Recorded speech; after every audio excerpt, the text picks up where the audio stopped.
Shalom, everybody. Today is part 40 of reading the Bible, and we are reading Genesis 42. Joseph's brothers go to Egypt. When Jacob learned that there was grain for sale in Egypt, he said to his sons, "Why do you look at one another?"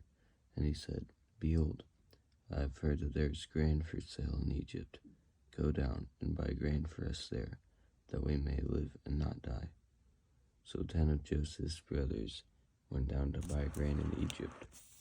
But Jacob did not send Benjamin, Joseph's brother, with his brothers, for he feared that harm might happen to him. Thus the sons of Israel came to buy among the others who came, for the famine was in the land of Canaan. Now Joseph was governor over the land. He was the one who sold to all the people of the land. And Joseph's brothers came and bowed themselves before him, with their faces to the ground. Joseph saw his brothers and recognized them, but he treated them like strangers and spoke roughly to them. "Where do you come from?" he said. They said, "From the land of Canaan, to buy food." And Joseph recognized his brothers, but they did not recognize him. And Joseph remembered the dreams that he had dreamed of them. And he said to them, "You are spies. You have come to see the nakedness of the land." They said to him, "No, my lord, your servants have come to buy food. We are all sons of one man. We are honest men. Your servants have never been spies." He said to them, "No, it is the nakedness of the land that you have come to see." And they said, "We, your servants, are 12 brothers, the sons of one man in the land of Canaan. And behold, the youngest is this day with our father, and one is no more." But Joseph said to them, "It is as I said to you, you are spies. By this you shall be tested, by the life of Pharaoh. You shall not go from this place unless your youngest brother comes here.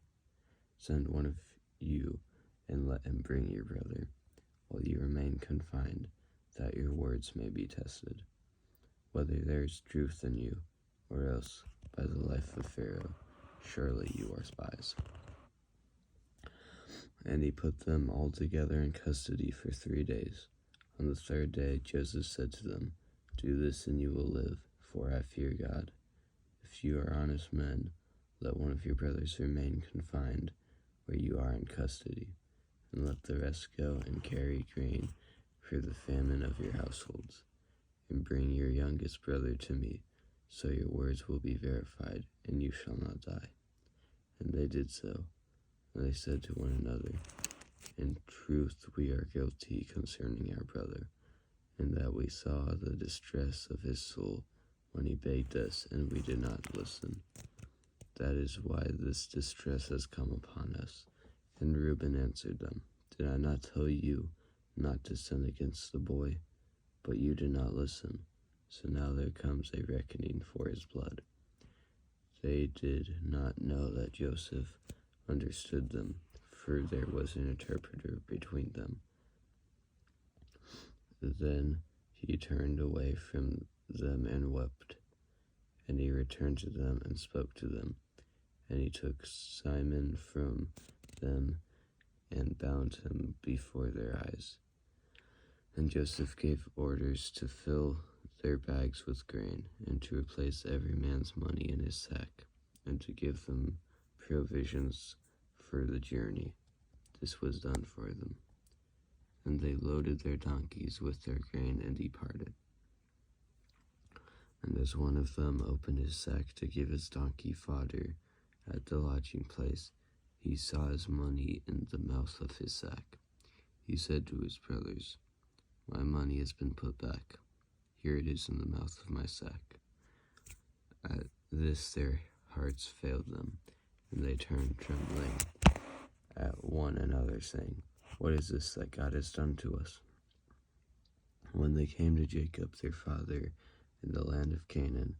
They told him all that had happened to them, saying, "The man, the Lord of the land, spoke roughly to us and took us to be spies of the land." But we said to him, "We are honest men. We have never been spies. We are 12 brothers, sons of our father. One is no more, and the youngest is this day with their father in the land of Canaan." Then the man, the Lord of the land, said to us, "By this I shall know that you are honest men. Leave one of your brothers with me, and take grain for the famine of your households, and go your way. Bring your youngest brother to me. Then I shall know that you are not spies, but honest men, and I will deliver your brother to you, and you shall trade in the land." As they emptied their sacks, behold, every man's bundle of money was in his sack. And when they and their father saw the bundles of money, they were afraid. And Jacob their father said to them, "You have bereaved me of my children. Joseph is no more, and Simon is no more, and now you would take Benjamin. All this has come against me." Then Reuben said to his father, "Kill my 2 sons if I do not bring him back to you. Put him in my hands, and I will bring him back to you." But he said, "My son shall not go down with you, for his brother is dead, and he is the only one left. If harm should happen to him on the journey that you are to make, you would bring down my gray hairs with sorrow to Sheol." This is the word of the Lord.